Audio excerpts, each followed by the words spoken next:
We are still not really in the operational world for the spaceborne imaging spectroscopy missions. There's a huge international cooperation to bring together scientists to develop techniques, products, and technologies that can help really to use data on an operational basis. Hi, I'm Stephanie Tumampos, and you're listening to Down to Earth, the show where we talk to incredible geoscientists about their science and its impacts on our planet. Today, we're exploring how scientists around the world are working together to advance research on spaceborne imaging spectroscopy. This episode of Down to Earth comes from the Geoscience Spaceborne Imaging Spectroscopy, or GSIS Technical Committee, of the Institute of Electrical and Electronics Engineers, Geoscience and Remote Sensing Society. The GSIS Technical Committee's mission is to share information and collaborate across governmental and industry stakeholders to build a reliable knowledge base about spaceborne imaging spectroscopy. To learn more about this technical committee and how you can get involved, visit their website at grss-ieee.org/technical committees. I'm actually trained to be a mechanical engineer, but I actually haven't really done that much engineering since grad school. I actually went straight to do environmental monitoring work using remote sensing. This is Dr. Cindy Ong. She's the principal research scientist for the Energy Resources Program at the Commonwealth Scientific and Industrial Research Organization, or CSIRO Energy. Honestly, working for CSIRO at the time was a dream job. So when I got asked whether I'd like to work with CSIRO, I was like, yes! CSIRO is Australia's national science agency. They work with industry, government, and the research community to turn science into everyday solutions that improve the lives of people in Australia and beyond.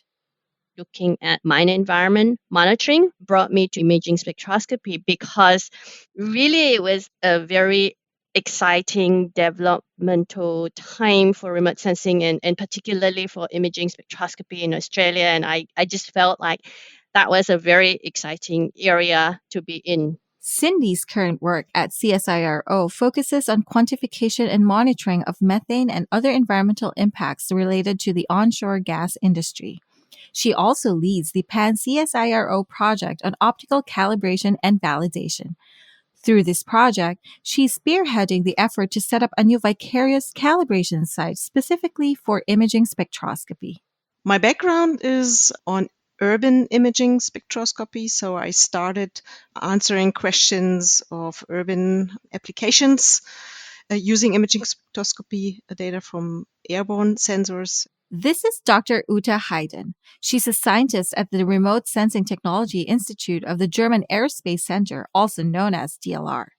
Uta has been in the field of imaging spectroscopy for more than 15 years. For her, spaceborne imaging spectroscopy is an opportunity to use established airborne technology in a new way to uncover further knowledge about our planet. What inspired me really is the detail of information that is in that data. You can see so much about the Earth's surfaces, about the materials, about the physical and chemical condition of the materials. So that is really what impressed me very well. And airborne systems came in, starting with the US airborne system Everest. And these technology and these images were the basis for so many very interesting science and developments in geological exploration. So these techniques have been developed for many years, and it was always a dream to have those instruments in space. Through a fateful science exchange between CSIRO and DLR, Uta and Cindy ended up meeting and eventually forming an international collaboration on spaceborne imaging spectroscopy. You are located on completely different countries, like opposite sides of the world. How did you end up working together around spaceborne imaging spectroscopy? CSIRO had a very long partnership with the Germans, and particularly with the German Aerospace and the GFZ. DLR was getting a sensor built in Australia. And then we also had a common test site in the Iberian Pirate Belt where we were doing a research collaboration on acid mine drainage. And so finally, it was like, okay, would you like to come for a scientific exchange? And so I went, yeah, why not? And so I actually ended up working in Oberpfaffenhofen in this imaging spectroscopy group. And that's how I met Uta. And then I think starting 2011, 12, we were together at this network, at the GRSS network, Jesus. And then from that point on, we were much closer collaborating on these topics. This is like a story I tell everybody, but when I went to the German aerospace, it was more or less chasing that dream because I was there thinking that in future we're going to have this spaceborne imaging spectroscopy sensor up there, and that it will all be operational, etc. And so the thing was, the Germans, the DLR and the GFZ, were putting in this proposal to get a mission into space. And I can remember that colleagues and I were both in the field sitting at the end of the day when we got this phone call from the other collaborator from GFZ, Charlie Kaufman, saying, we got it. And it was like that euphoric feeling like, oh my God, we got it. Yeah, I mean, and actually that was NMAP, and I was starting to work for it in 2007. But then I got the opportunity to work for another spaceborne imaging spectroscopy mission called DASIS. And this one is launched to the ISS. It's a very interesting platform, actually, for new technology and new sensor systems. So I'm now the science coordinator for this mission, and it's really a nice work because you got so much nice images from the Earth, and there are a lot of groups working already with it, so it makes a lot of fun to do that job. I guess both of you are meant to be together. So for our listeners who don't know, what is spaceborne imaging spectroscopy? Okay, so first of all, what is spectroscopy? It's a measurement of how light is interact with matter. And measurements are done in the spectral domain. So for the wavelength ranges that mostly go beyond the ranges that the human eye can see, what we are measuring is the amount of irradiance from any light source like the sun or also a lamp that is reflected by the matter. And now the percentage that is reflected depends on the chemical and physical property of the matter.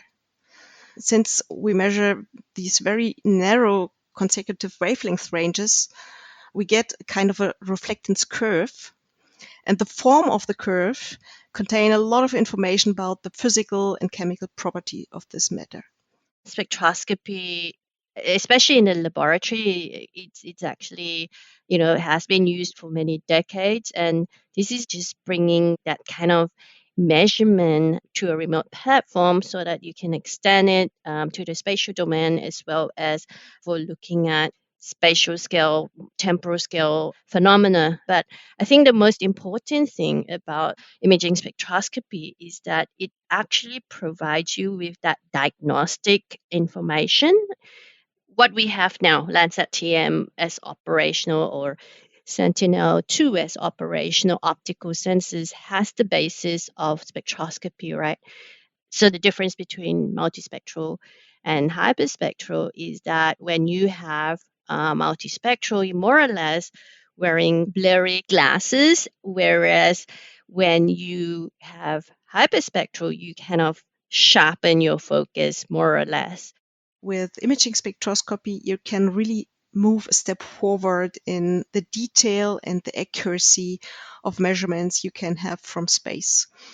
That's the first thing. The second is also, it's not just the detail, there are also new information you can retrieve from those instruments. The research for it is important because we need to have methodologies, approaches that are able to retrieve those information from the data, and doing that also in an operational way, in a decent time frame.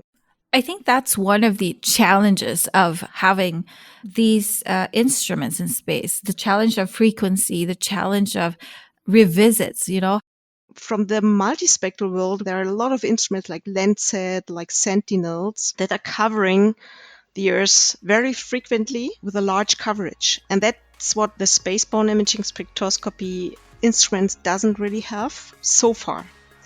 However, space agencies like the ESA, European Space Agency, but also NASA and other space agency, national ones, they really now starting to plan instruments that are suitable to cover the Earth in a decent time frame, let's say, and doing it in an operational way. So there is the mission CHIME by ESA and also NASA mission SPG, and they will really differ in their coverage and in their frequency, and they will cover the Earth's surface. When we have routine, like Uta said, operational, frequent access to hyperspectral data on a continuous basis, we don't know what we'll find, particularly for phenomena that are ever changing.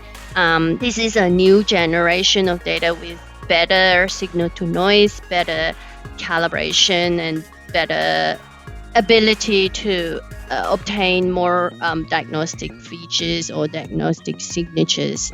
Up next, we dive into how scientists around the world are working together to ensure this new generation of data is accurate, reliable, and enabling us to make well-informed decisions on issues such as climate change. All this right after the break. Are you looking to make an impact in geoscience and remote sensing science?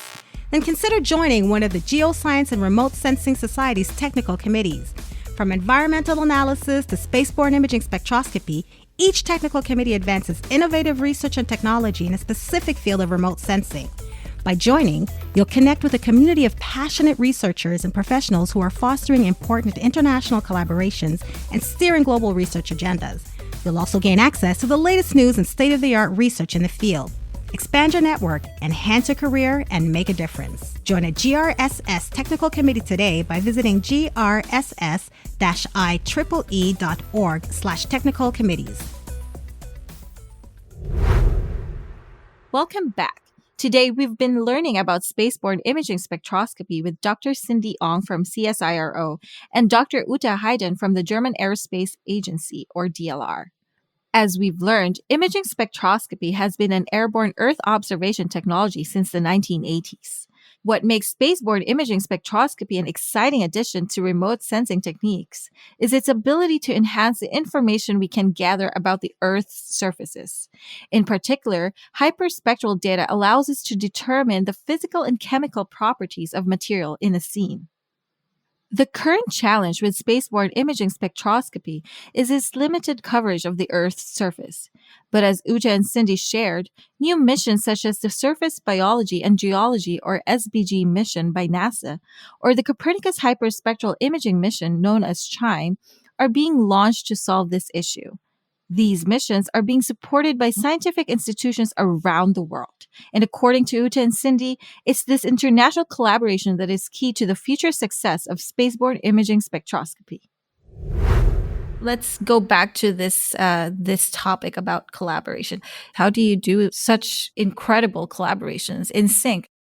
I used to think, oh my God, people are using all these cliche like partner or perish, blah, blah, blah. And it becomes like, oh, it's just one of those things, But I think more and more, it's really quite important that the community actually work together, because you can get so much more. And Australia is one of the biggest users of Earth observation, but yet we don't have our own satellites. And that's amazing, right? And the reason why we have access is because of the strength of the collaboration with the different international partners and doing the science collaboratively with people. So Australia is a good example of how international partnership is really important. There are different forms of collaboration, I would say. First of all, we need to exchange our experiences. We need to sit down to talk and discuss about how do we coordinate all these different sensor systems in space? How do we do the coordination of acquisition plans? Then also, how do we harmonize data formats, the products? What are the most demanding research topics and how do we approach these topics? Then also going beyond this research, what is the diversity of retrieval schemes we have for geo and biophysical parameters? And do we need a harmonization or do we want to keep the diversity, and are they comparable? In the early days, before the chimes and the SBG, what we were having were a lot of missions that were more experimental science mission. And we were already thinking that there's an opportunity to have either the spatial coverage or the temporal coverage if only these sensors could be used coherently together. And the link between them would be the calibration and validation of the products, right? What do you mean by calibration and validation, and what does it entail? Calibration is done in the laboratory under very constrained conditions before sensors are launched to space. It's done to understand how well your sensor is performing. For the biggest sensors, a lot of times they are a set of instruments on board to capture the calibration as well. And so during the orbit, they are routinely being captured. Validation, on the other hand, is looking at how your next level product, let's say, mapped compared to independent kind of measurement on the ground. Yeah, I just remember on our field excursion in Nevada in the Railroad Valley, and we spent a couple of days out in that field on making measurements in the totally heat. So no trees, no vegetation, nothing, just flat seabed or former seabed there where we were doing measurements.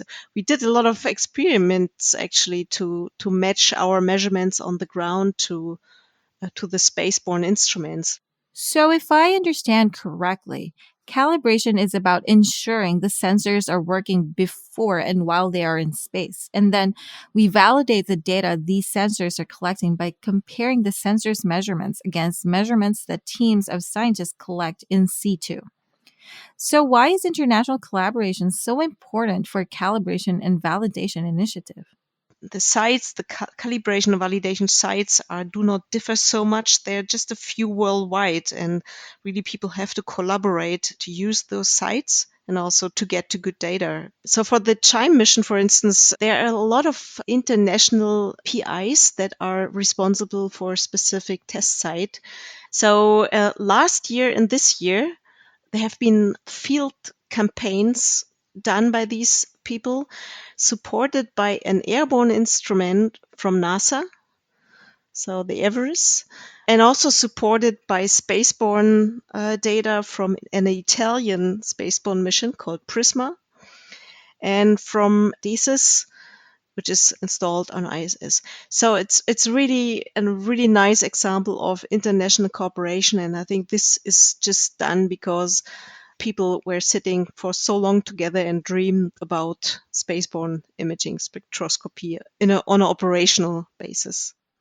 How important collaboration is really came home during this pandemic. Like Uta talked about the chime underpinning mission or the supporting mission, right? I actually have a site in the Iberian Pyrite Belt, and I was meant to go there with all these other people to do the fieldwork, the calibration, and the validation of the mineralogy.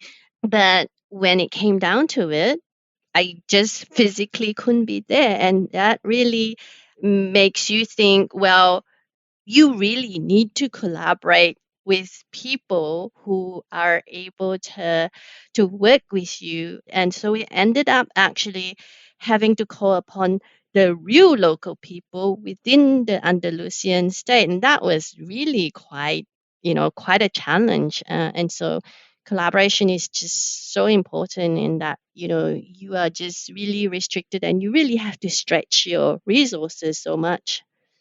What do you think is the future of this international collaboration on spaceborne imaging spectroscopy? There are always these let's say, two groups that are more or less working together. The ones that are creating the data, writing processors to get good data quality, and so on and so on. And then there's this other huge group which is using the data. They are really retrieving information about our Earth surface, about the environmental problems, the huge environment problems we have. They try to document these problems using the data. And I think the future is really on getting to data that is trustable, that is reliable, and on the other hand also to make the data available to a much larger group. I think you're very right, Uta, that a lot of times it can be technology pushing an application, but where we can see real people on the ground with a real problem, integrating with the technology and actually solving the problem. I think that's really important. Yeah. I don't think that we can solve problems with our technology. But what we can do is provide databases, provide information for stakeholders, for politicians, for decision makers, but also for, like Cindy said, people on the ground that have these problems. So providing them data that they can use for getting to a new idea how to solve it. Well, that's all for this episode of Down to Earth.